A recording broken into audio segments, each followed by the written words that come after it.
Good morning, good afternoon, everyone. Welcome to the second episode of the Fundraising Insiders podcast. I am here with a very special guest, and I will ask you to introduce yourself with our four questions. What's your name? What did you study? What's your role? And what's your company? Hi, everyone. Thank you so much, Thibaut. It's a pleasure to be here.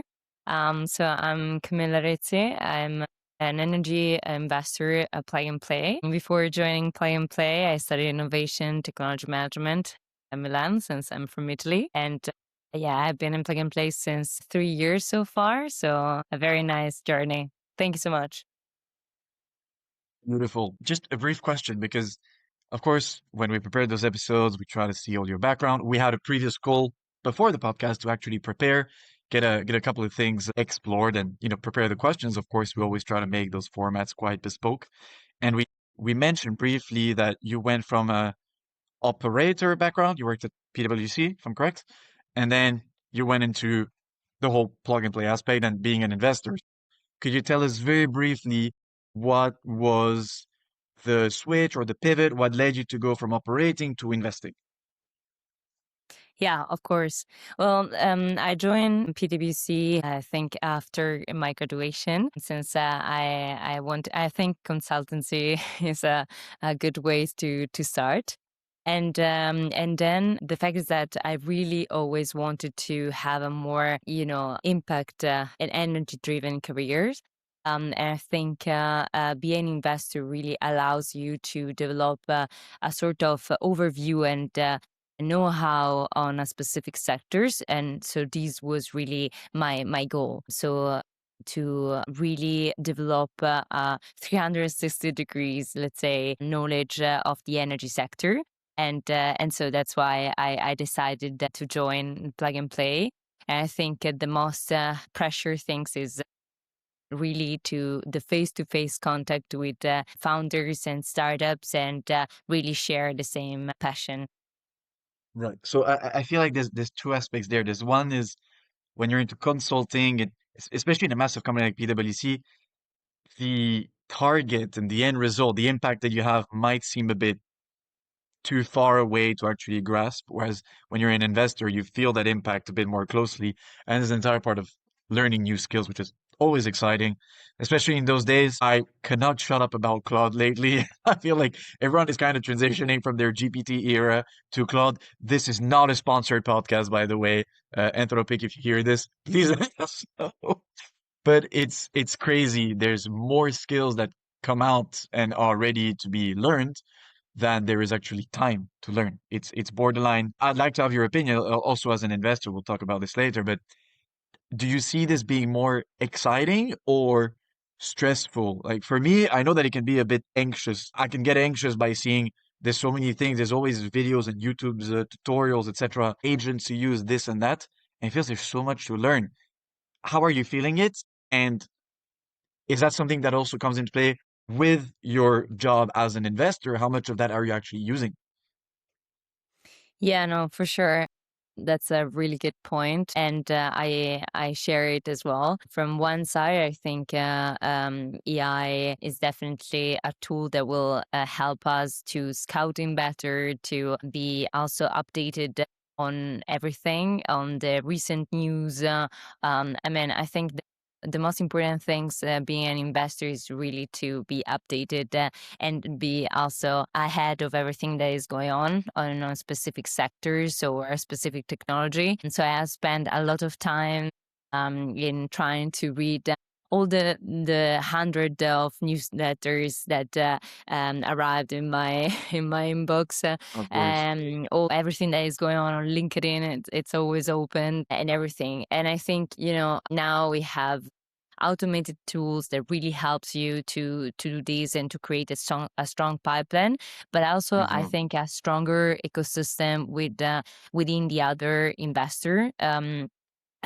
Each investors had basically they have their own let's say investment thesis, and I think it's very important Mhm. also to share tailored startups that are raising. And I think I'm seeing and I'm using these tools and different AI tools to really create a better also communication and sharing of startup that are raising. So Right. from one side, I see these are the advantages that I see, and from the other side, of course, it's a little bit scary. But I think, especially speaking of technology, all over the years we have seen changes, and it's very important to embrace a change instead of be afraid of it. So I don't think that AI will substitute investors. At least I hope. But I think, just this morning I was reading a post on LinkedIn saying that we don't need to be afraid of AI because still we have the motivation and we have also the emotions that help an investor to really say, okay, this is the perfect startups Hmm. that could be the 100 million IRR startups that we want to invest in, and the reason why you want to invest in could be because of the background or the passion of the founder, apart from, of course, specific technical details that we as Right. investor we look at. So AI tools definitely don't see these kind of aspects. I feel like this is even more real in early stage investments where it's a common saying to say that investors invest more in the team than the actual project. I beg to slightly differ. Of course, the financials are always super important, but what is true is that the team is definitely more important in the early stage and the later stage because you want to know whether there are the right people to do it. I was actually talking with his name, I believe, was Bastian Larson. I'll have to check it.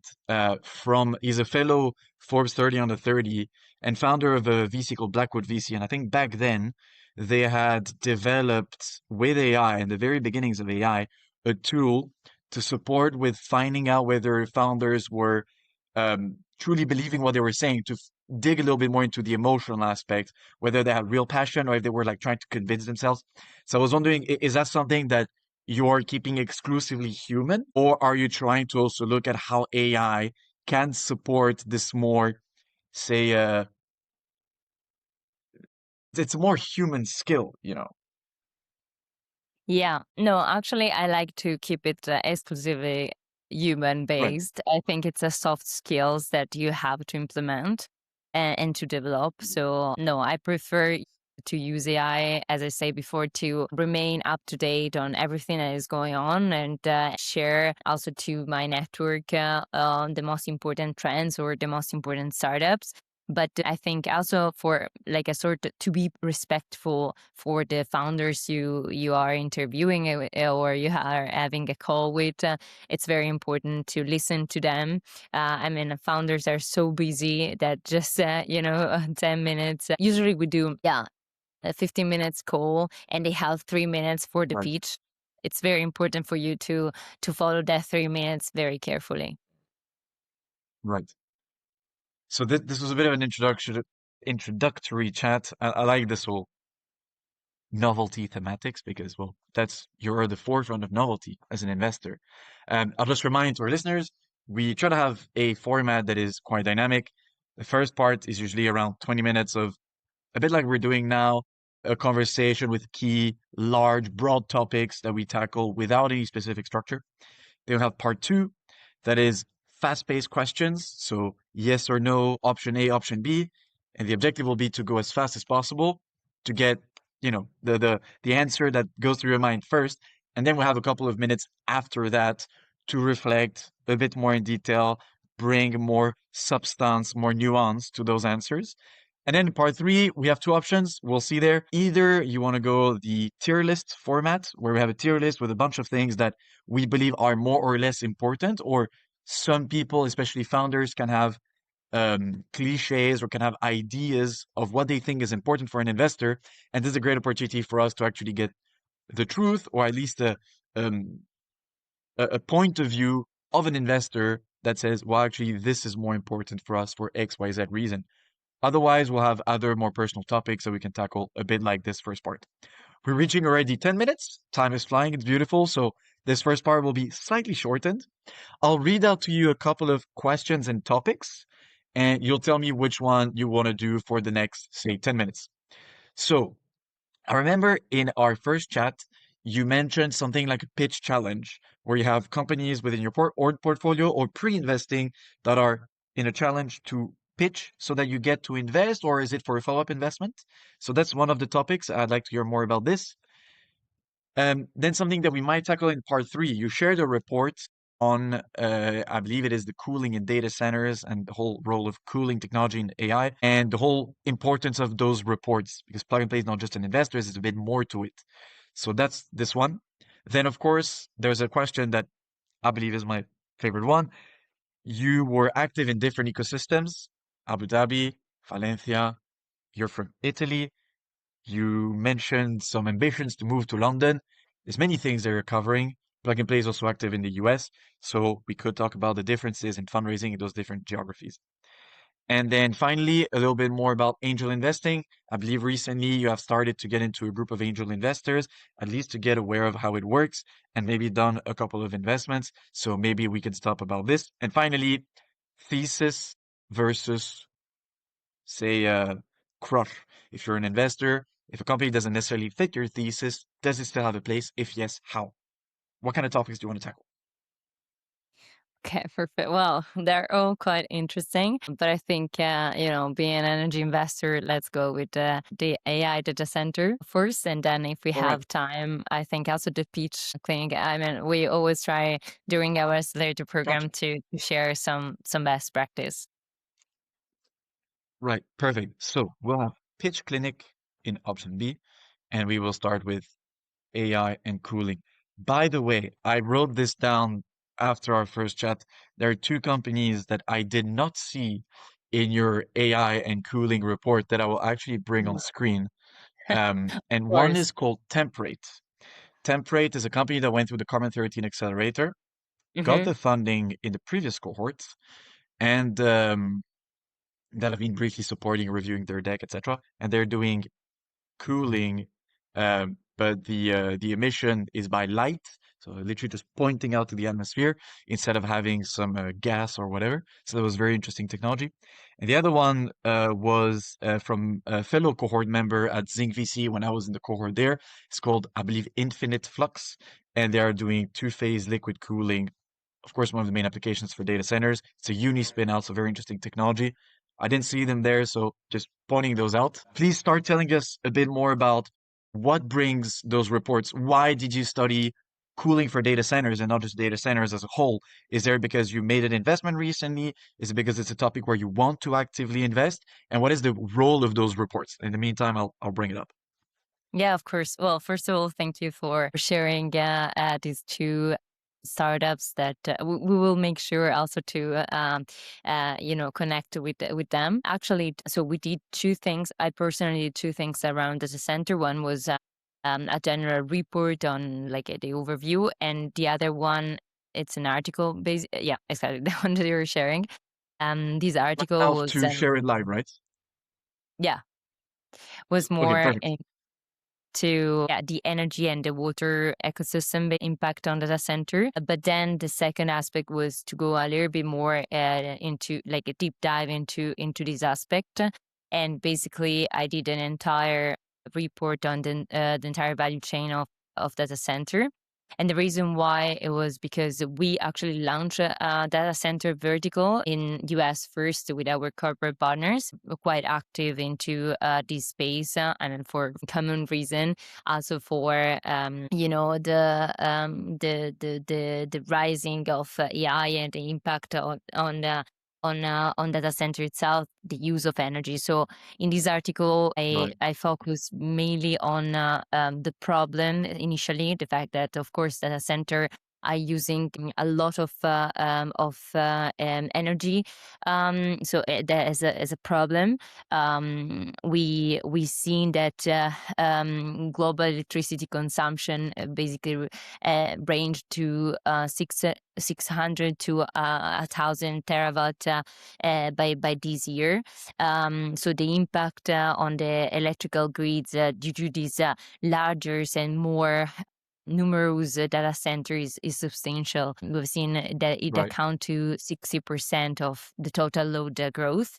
But this is just one of the main problems, because of course cooling is and so water, in relation to water, cooling is a major energy consumption, since every time we use data center, it's basically overheat when running. And so Right. there is a lot of yeah, a huge amount of water that is consumed. But this is just some of the problems that we have seen. So our goal was to collect the six main aspect on the data center, like problems of the data center, Right. and find a solution for tackle these problems in the report. Interesting. And this kind of reflects in this chart that you made here, this mapping. There's clearly a side about energy with nuclear power, of course. I believe I might say something stupid, but I was seeing in the news that there was the an old project of making a nuclear reactor in the US happens to have been bought by one of the big AI developers, or was it Google or a GP or a Anthropic or something like this. But there is definitely an interest for the production of power to be privatized. On an ethical stance, what are you thinking about the importance of energy production in the world for the population versus privatizing it and directing it for private companies, for AI, for those kind of things, instead of making it available to the bigger mass? Um, I know it's a bit of an ethical question than an investing one, but how do you take a position? How do you take a stance as an investor in terms of investing in this direction? Yeah, no, of course, it's definitely an important aspect. I would say that, of course, there are still like a lot of a big amount of the population in the world that don't have access to electricity. I was reading yesterday a newsletter about these, and so of course there has been improvement in order to find ways to give access to electricity and power generation to as many people as possible, which I think it's definitely the goal for the future. I've seen technology that are more like a sort of behind the meter solution, or more and Mhm. more like energy is transitioning to be more distributed, of course. And when we speak about distribution of energy, it means that, for example, now every individuals with its own building can generate electricity and Right. be and participate to the electricity market by selling and acquiring the electricity that you overproduce. And I think these can make a strong contribution to like improve the way we produce energy. So I think we move, also considering on how, for example, now the grid is formed. We have a sort Got it. of smart grid. We have definitely a more, like, let's say, the possibility for individuals and not just utility based energy ownership, let's say. So decentralizing the ownership, production, distribution as a mean to deliver more using the same amount. That Exactly. that will be what you're saying. That's a very interesting point. And so energy, of course, is one of those first key problem or say challenge of the AI revolution. The other one, of course, is the cooling. I see companies like JetCool. I've studied those back then. Any of those companies that you actually invested in on this chart, or not yet? Well, on this chart, I have lumen orbit. Actually, it's not, it's not on the cooling Sure. aspect, but it's Yeah. recently became a unicorn. We announced it. Yeah, we announced it. Yes, this week. It's our 30, Beautiful. 40. Yeah, it's our 40 thing. 40 thing. Five, I think, unicorn in our portfolio. So we were very happy to hear this news about them. This And Luminorbits, they are concentrating, well, is it energy production or having data centers in space, I suppose, from the orbit in the name? Yeah, exactly. So let me give you a little bit of overview here. I think like another aspect that we look into the report that we did is, the location. Choosing the location for data center is a very complex decision influenced by several factors, including the energy efficiency, the connectivity, the security and the Hmm. cost. Hmm. And we have been we have seen this kind of, new location for data center that it was actually not expected. So we have seen here in the map, we put some so-called sea float and subsea data Hmm. center, where like the core advantage is basically the ability to use seawater as a natural cooling system, Right. while the other, in this case, lumen orbit, another solution that will require a little bit more time to really adapt to completely, Of but it's course. a so-called space-based data center that basically use the infinite energy from the sun. So lumen orbit, the uses actually the use of like the energy from the sun to reduce Hmm. the amount of energy that is needed, and from Right. to reduce basically also the cost of running a data center. And on the other side, also the temperature of the space for reaching a better cooling system. Interesting. Well, of course, we're talking about massive generation of heat in the ocean. There is a lot to think about. I see you have it here. Concerns regarding the impact on the marine ecosystem. If you're changing the heat, you can also impact the current and the impacts. I believe you have a massive team to do your due diligence. Is that something that is always internal to the team, or do you have a network of experts that are independent third parties that you bring along in those due diligence process? How does it usually happen when you don't necessarily have someone in the fund that's a PhD in that specific topic?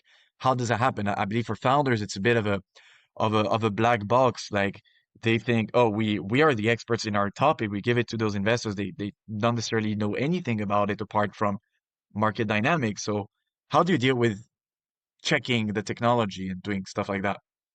Yeah, no, of course, that's a very good question. So I think there are different aspects and different methodologies here. Of course, a due diligence is divided in financial, technical due diligence, legal due diligence. Hmm. When it comes to, plug and play, we tend to effectively deep dive on both the aspect, financial and technical internally. Hmm. And of course, also because of the reason for our the stage where we invest, it's pre-seed and seed. So it's still, as I say before, a bet on Right. on the team and on the product market fit, on the Hmm. market itself. But to answer to your question, in this case on the technology side, so we are lucky enough to have 18 verticals where we focus in. This means that we have dedicated teams, the team of people that really are have experience in this vertical. For energy in the US, we have our partner that has a PhD in energy. Hmm. But I think also the other aspect and value that we can bring to the corporate or into ourselves when we run our due diligence is the expertise of our open innovation platform. So this means that we can Right. speak with more than 600 corporate partners all over the world and Right. ask, first of all, do the introduction to the startups. And Hmm. in this case, for startups that is in data center space, do the introduction directly to NVIDIA, to other corporate partners that they are interested into this space, for example, and ask them directly, hey, would you use this technology, or did you check internally as well this technology? And I think the other aspect that we do is that we run a specific open innovation services. This means POC or pilots, so we can test Right. the technology. So you have this active input in the companies, this active portfolio support development, which is not necessarily what you found with it with a standard VC. We'll get to that. Actually, I have a question specifically planned for this in our part two. We're reaching 26 minutes. Little bit overboard, but when we tackle topics like space data centers, we can't just cut it short. It's so fascinating. It's really the kind of things you see in sci-fi, and I truly think it's amazing. Of course, there are limitations to it, especially about the impact that it has. And we'll have to study this very closely to make sure that it's ethically sound. But I trust your team and the innovators out there to do it for the sake of everyone's good. I will stop sharing the screen and we'll go back to our beautiful views and we will move to part two very briefly. Maybe just This is a cut. one Yeah, aspect, if I may, just because, yeah, Lumina Orbit, it's now called Star Cloud. They changed the name, so for avoiding any right. confusion. So we are going to move to part two of this podcast. The part two are rapid fire questions. We will start with the first one, which is this or that. I didn't have a lot of inspiration when trying to name this format because it's literally you pick this or you pick that. And the other one is yes or no. Guess what? You're going to have to answer yes or no. We have a design part to our agency, but it's not because of that we have the best imagination. Okay. Of So course. we're going to do this or that. I will give you roughly 1 minute if we go above va bene, as we say. Um, are you ready? Yeah, I'm ready. In this case, three, two, one. Do you prefer being a jury on the pitch challenge or pitching ideas to the investment committee? Jury on the pitch challenge. Do you prefer having a look at the deck first or going onto a call immediately? Going to a call immediately. Warm introduction or cold introduction? Warm introduction. Teaser deck or full deck? Full deck. Founder story or market size slash potential? Both. All right, Both. you're cheating. Can I say We'll talk both? about it later. Strong team, weak market, or strong market, weak team? Uh, strong market, weak team, I think, because, yeah, oh, this was a tough one. EU capital or US capital? US capital. Right. Lead investor or co-investor? A lead investor. Angel round before or going straight to institutional? Uh, Going straight to institutional. Okay. And we'll just plug in a last one in there. Abu Dhabi or London or Valencia or Paris. It's a bit more than this or that, but whichever one you preferred. I meant London, Paris. London, Paris. All right. That's that. So we have our answers here on my little notebook. And I do want to expand on those that you hesitated a little bit. Yeah. You said both when answering founder market, founder story, or weak market. Why did you say both? And why could you not pick one? Yeah, no, I think because so now if I will have come back, I will probably change some of my answers.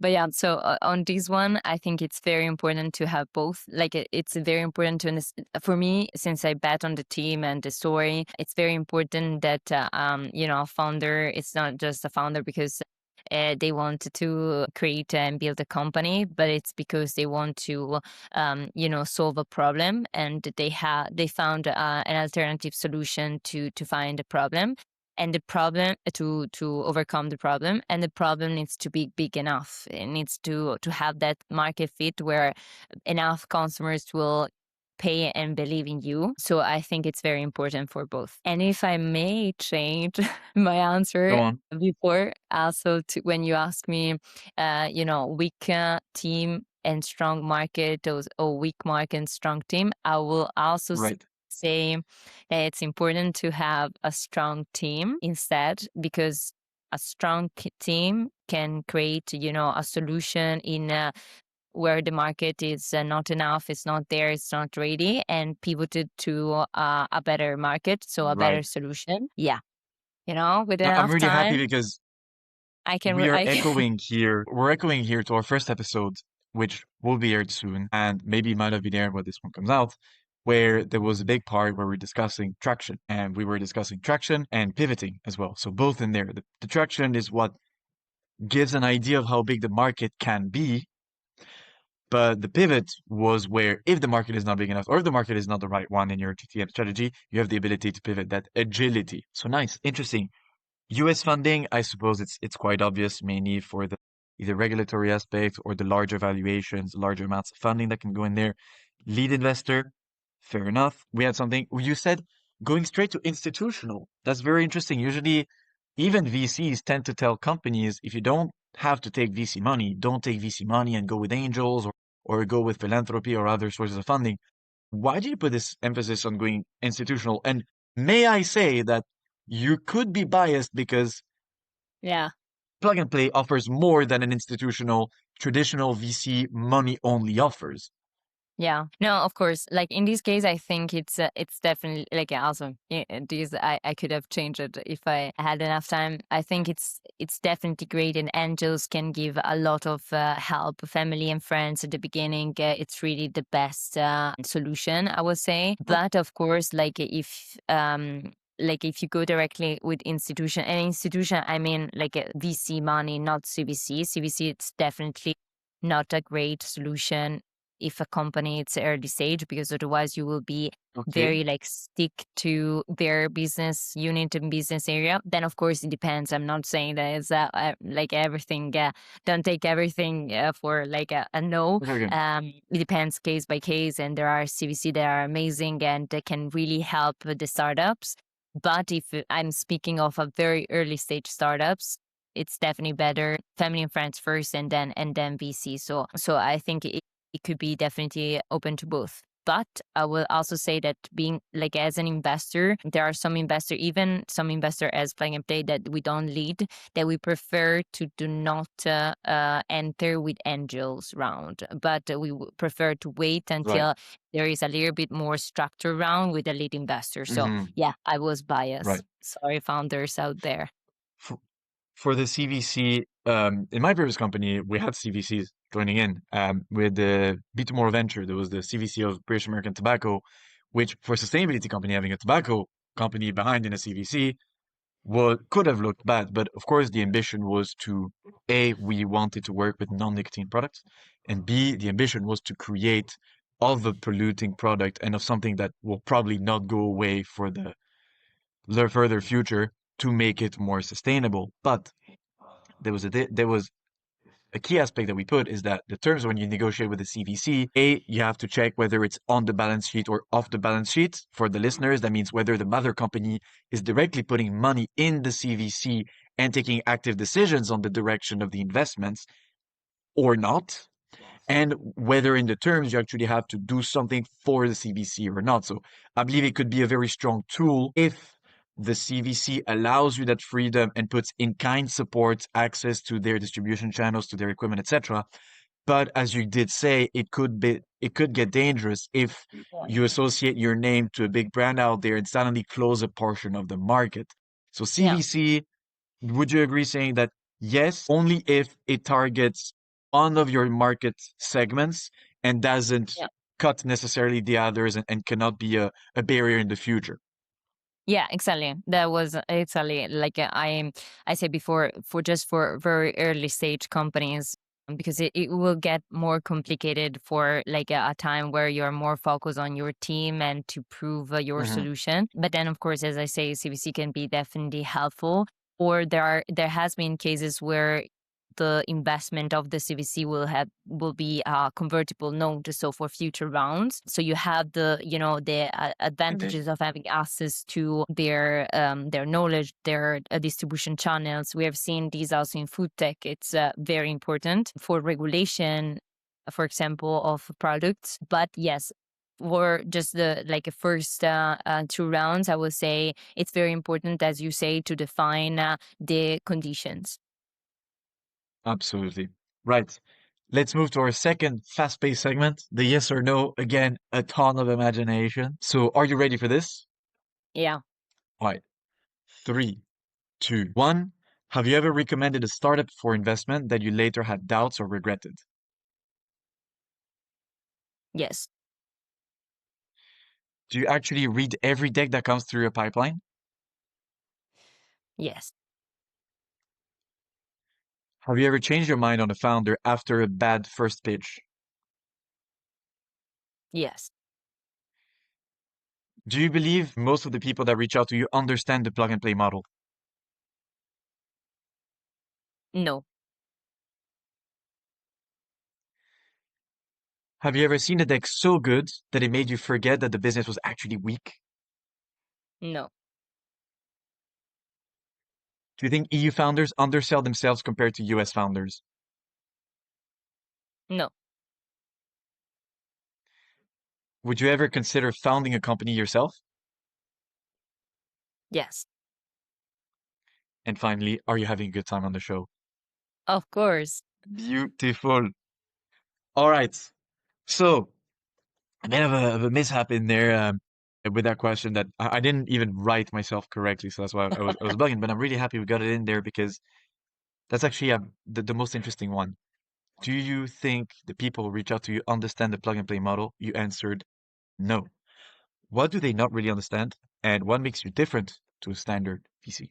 You mentioned the network that you have around, but that's something that is fairly common with investors. A lot of investors will try to say, we add value by introducing you to XYZ, but then you went a step further by actually organizing POCs, putting in contact with the companies, and having the product tested in live conditions. How did you get to this point? What makes it so different? And is that the only thing that they don't understand? Yeah, for sure. So I think maybe they have an idea or they heard about us here and there, but I think it's also difficult sometimes to really understand all the activities that we do because we have at least two main, I would say, business units, but it can be divided into three. And you have so many information in our website that sometimes I can get it. That is confusing. So I always start by my call with founder by explaining effectively what we do. And the fact is that it can be confusing also because we have 60 offices all over the world. So you hear plug and play here and there and everywhere. So it's also difficult to understand. Okay, so the people that are in US. Doesn't mean that they can invest also in Europe, who I have to reach out to. So this is a little bit the geographical maybe scope, and on the activities per se, of course they understand that we have and investors, but yeah, sometimes you see a lot of events, accelerator programs, also the open innovation platform that we run, and the consultancy part that we have. That sometimes is like a little bit, yeah, confusing. How can all these have an impact for the portfolio companies? Right. And when companies hear about this, do they still want to seek just for the investment, or is there a way to get the open innovation platform, the consultancy, the programs, the events, etc., without necessarily getting the investment? So that is for our audience, whether they're actively fundraising or not, or even if they're fundraising but not necessarily looking for the kind of money that the kind of ticket size that you're offering or the kind of sectors, do they still get access to those networks? Is there a way for them to be part of this community, get those advantages as well? Yeah, that's a very good question. And the answer is yes, to stick with the yes and no. So yeah, a format, of course they can. We also provide values to the startups that we don't directly invest in. We have this ecosystem that is called Playbook, where we have basically a huge collection of startup we spoke with or we have contacts with directly or indirectly. And our goal is also to add them to our accelerator programs, do introduction to our corporate partners. And so I will say it really depends case by case on the topics and the areas we are looking into independently from the investment. There are marvelous solutions that maybe are Series B, where it could be for a CVC, speaking of CVC Hmm. investment, that we actually help our corporate partner with. Interesting. All right. So thanks a lot for answering this fast-paced segment. I saw that sometimes it might have been a bit you were hesitating and then you remembered the time, so you answered something, we went back onto it. Now we take a deep breath we're back into maybe a bit more traditional podcast rhythm. We're going to move to section three. For the section three, I was originally thinking of talking about the report, which is something that we cover in section one, which is absolutely perfect. So we have different options here. Either we can bring the tier lists, and the tier list is a bit of a freestyle as well, because there's a lot of elements that can be ranked, and it's mostly targeted to the pitch deck. It was very interesting because you mentioned that you preferred a full deck to a teaser deck, which is something that you don't necessarily hear from investors. I I've always heard this comment saying that if an investor opens a pitch deck and sees at the bottom of the PowerPoint there's more than 12 or 15 slides, they don't even read it. Is that something that is true? Is that something that happens to you? And if not to you, are you the exception of this rule? What would you think there? Yeah, of course. No, when when we mention a full deck, it doesn't mean that it needs to be 50 pages, but it needs to be completed. Because sometimes, so I think startups need, like sometimes they have a maximum of, I don't know, like 3 minutes for a pitch. But Mhm. in that 3 minutes, they have to attract my attention with the most important like most important concepts. And for me, like a deck can be a 5 slide deck, but when I say that it needs to be completed, it needs to have all the aspects that I need. Mhm. I usually prefer when, for example, the founder goes ahead and share the screen because I mean it depends on case by case on the person per se, because there are person that prefer instead to speak freely. But in this way it allows me to really like be conscious of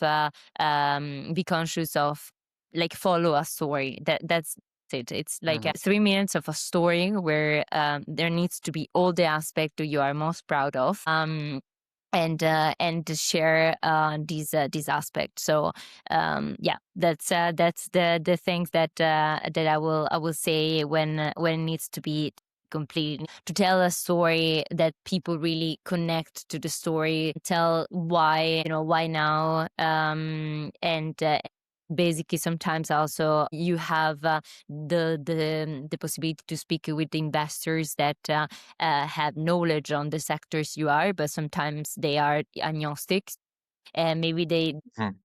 know nothing about the technology you're doing it you're developing. So it's very important to really make them feel the passion that you have. So yeah, Right. and the story, I mean, I can also like elucidate here the most important point that I think in terms of you know um like order that I usually prefer. But yeah, of course. So I actually thought of a new format we could do on the podcast. It's myth versus reality. So would you say that the investor closing the deck, if they see there's like 15 slides or more, is more of a myth or a reality? You would be leaning toward the myth aspect because if you're on a call, or so that's for the call aspect.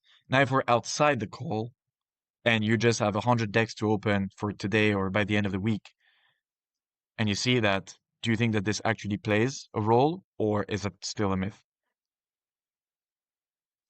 So I think like you can have also different option. Like you can use during the call as a shorter deck for this story in 3 minute speech, and then provide annex and more additional aspects, like after. It's very important when the investors say, okay, I will share the deck, the founders say, I will share the deck, to share effectively the deck, because sometimes you have to wait for weeks. And then in that case Yeah. receive a longer, which it doesn't need to be more than, I would say, yeah, 10-15 slides, but it needs to have Right. all the important information. I don't know if I answered Right. to your It question. makes sense.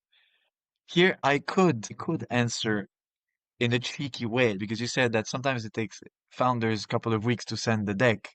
In my Yeah, experience, fundraising, it's usually the investor that you're waiting.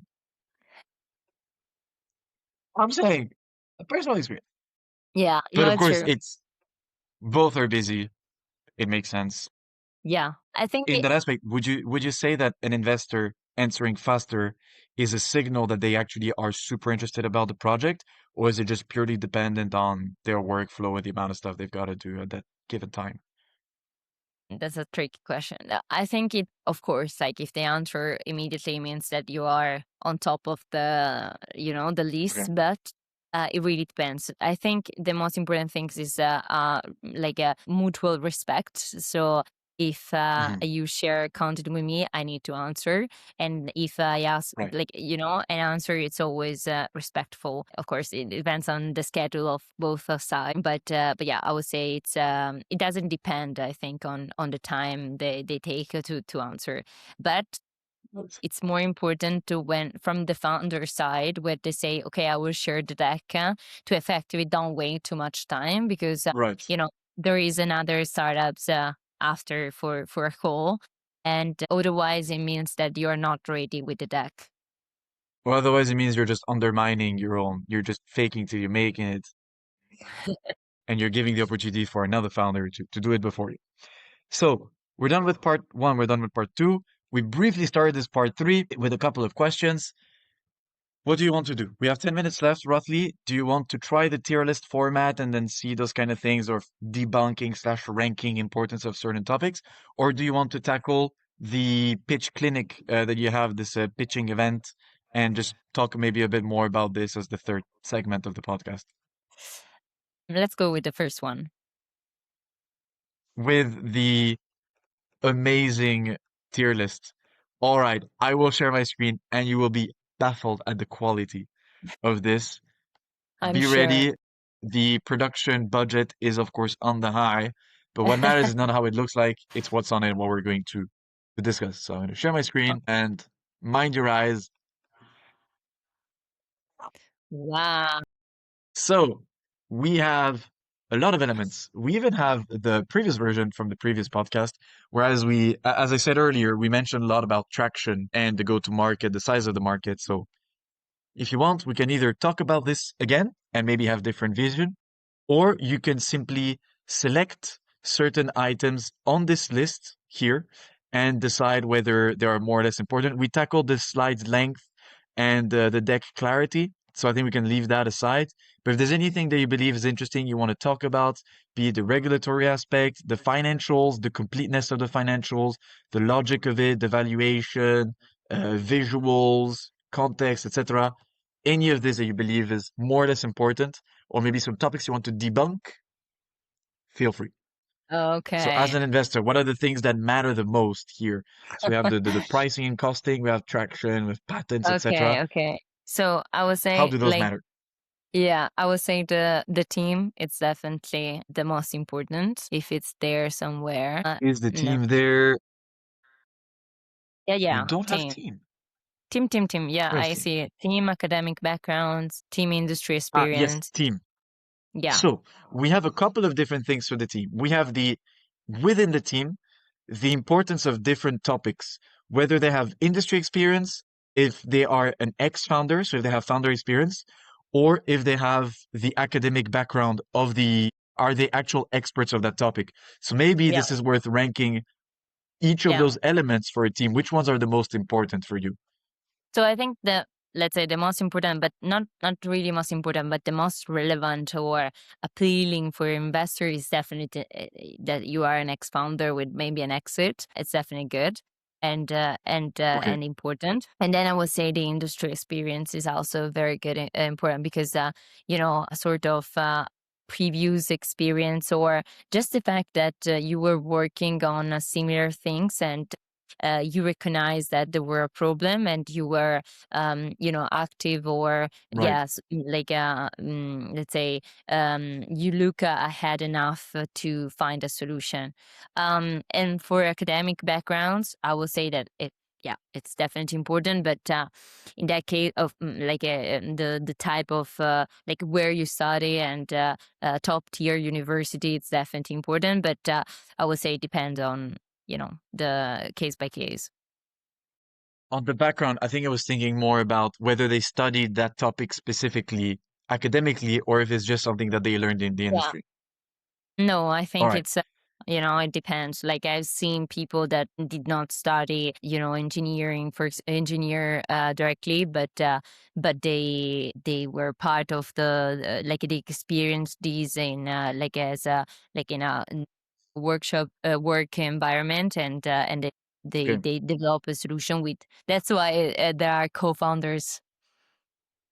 of course. So here is something that is, I believe, will make a couple of first-time founders grind their teeth, including myself. I was a first-time founder. And this is something that I did face, the fact that we were not ex-founders.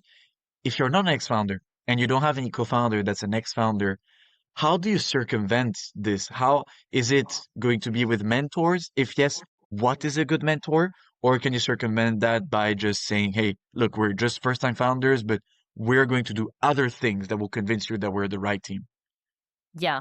No, of course. Like as I said before, like ex-founder is just the one that with an exit or something, or not even with an exit, but just also with a failure. Like from failures, you Hmm. can really understand a lot of things and restart from what you learned. But of course, it's not that everyone needs to be an ex-founder. And so I think if you don't have someone in the team, the most important thing is that you have a complementary background, as we say before, like Right. you need, like if you are developing a deep tech solution, you need to have someone that studied that, for example. It's definitely Hmm. important.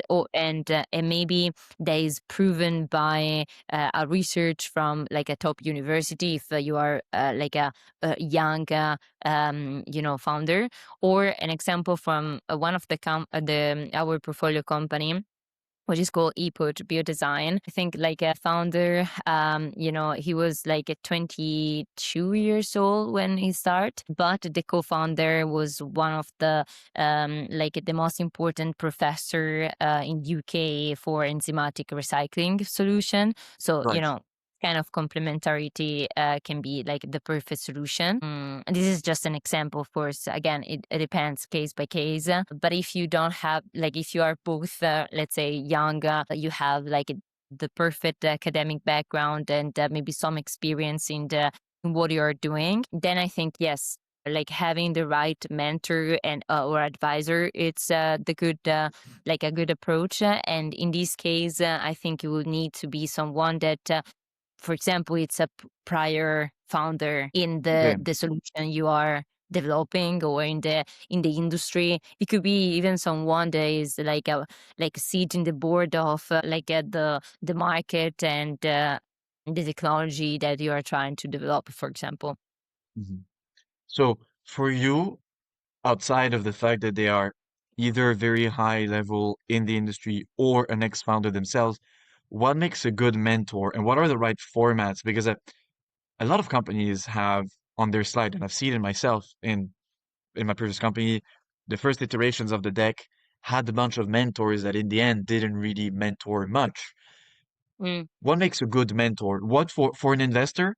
How do you test whether a name on the pitch deck, on the team side and mentor side is actually supporting the company, or if they're just here to bring, they're just name dropping something? What makes a good one, and how do you see it? Yeah, so I think as in this case, like maybe you are like to check if effective is helping or not. Maybe you have some content, like some direct content with the person or with the company you are working with, or you can ask directly to the founder as well. And I would say like I think a good mentor is someone that provides you a sort of lesson learned and structure and best practices Hmm. based on what they have learned in that specific market, or what they have seen. There are someone that sit in the board of companies that are similar to what you are doing, for example. I think it's very important to share this sort of okay, I understand your solution, I provide you my time, and next step is really to overcome the issues that you are having now with the structure that I am able to provide you, and this structure really help company XYZ that is doing something very similar, and thanks to this they overcome the issues, or they reach the sort of IRR or whatever. Right. We're reaching the hour soon, and I want to not to, I don't know how much time you have after this to do the closer and everything, but it was very nice to talk about the team. I think that was probably the key aspect of this entire conversation, something that we went back to very often. So I think we don't have to place all of the elements, of course. This is an interactive map, and every episode we will try to fill it more and more, and maybe even debate those things with future guests, see if they agree, if they disagree, what they have to say. But thank you for putting a few more cases on the tier list. Thank you so much.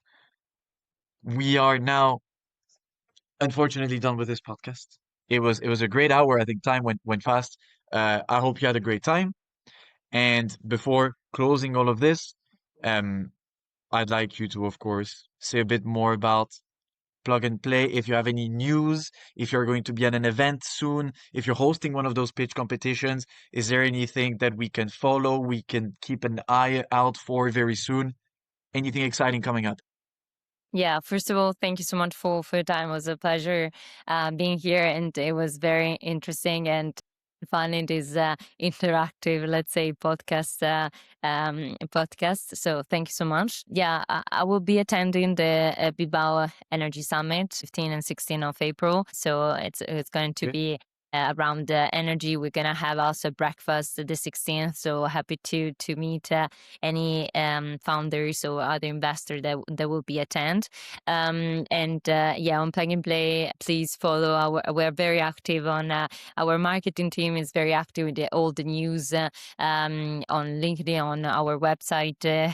So we will post all the, since we are like worldwide, we post there, we have specific also, like also website, not website, but pages on the specific geography, UK, Paris, and so on. So Right. if you are interested in one particular country, yeah, feel free to follow us. And yeah, we will update everything.